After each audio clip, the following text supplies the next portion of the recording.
Yes, I do.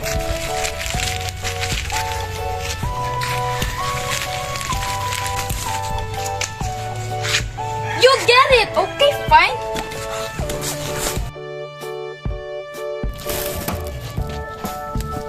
Wait, why is it in order? Jeff, look at this. What? It's arranged in an order. 1, 2, 3, and 4 candies. Oh, it reminds me of a sequence. What is sequence? I know who's to call. Hello? Prof, I need you right now. Prof, what is the sequence? Where are we? We are now on my mathematics lab. Okay, since we're already in the mathematics lab, can you tell us what is the sequence? Yes, that's why we are here. Yay! Sequence is an ordered list or a series of objects, characters, and especially integers. It is like a set whose containing members are called as terms. The first term in a sequence is called a sub 1, the second term is called a sub 2, the third term is called a sub 3, then so on. A series of characters or terms needs a pattern to be considered as a sequence. Pattern is the arrangement of things in a recognizable fashion. For example here, happy, sad, happy, and so on.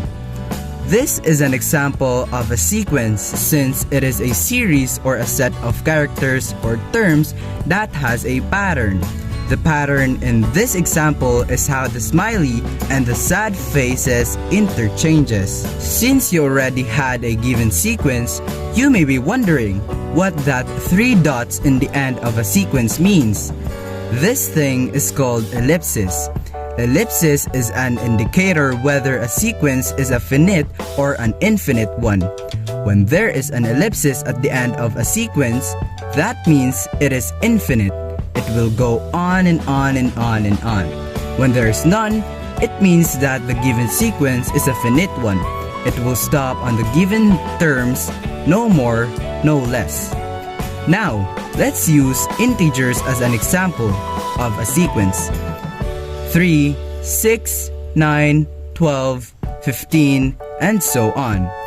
This one is an example of an infinite sequence because of the ellipsis at the end and considered as a sequence because again, it is a series of terms that has a pattern. Now, what is the pattern here?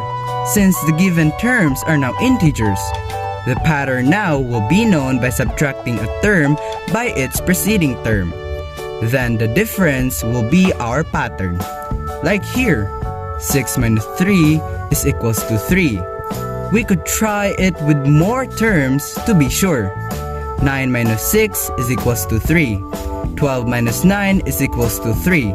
So the pattern here is correctly 3, or adding the terms by 3.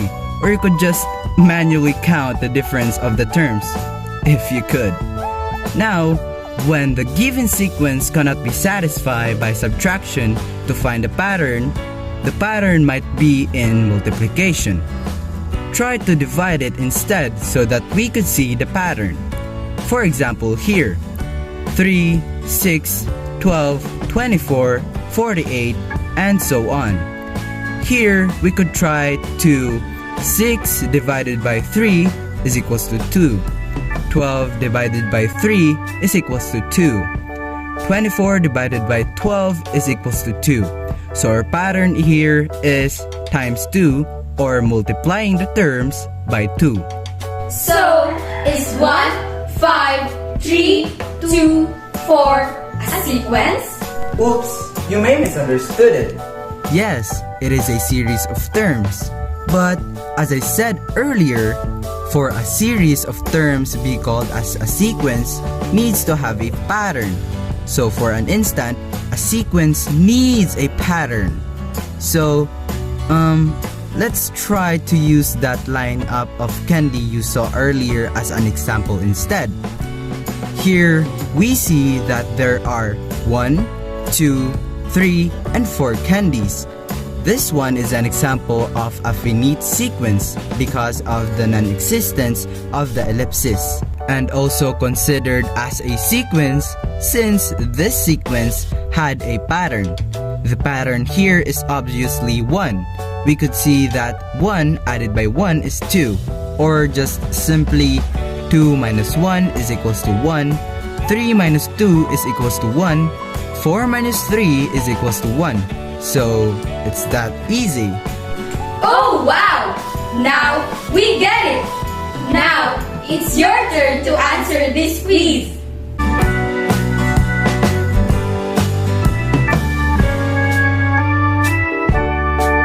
Now, let's check your answers. Number 1, a sequence. Number 2, not a sequence. Number 3, not a sequence. Number 4, a sequence. And number 5, a sequence. Congratulations! You did it! And that concludes all for a sequence. I am Jimmy Artuhan Jr. I am Jebulini Pulo. I am Adriel de los Santos. We are all from SDE Great and Maxwell. Thank you for watching.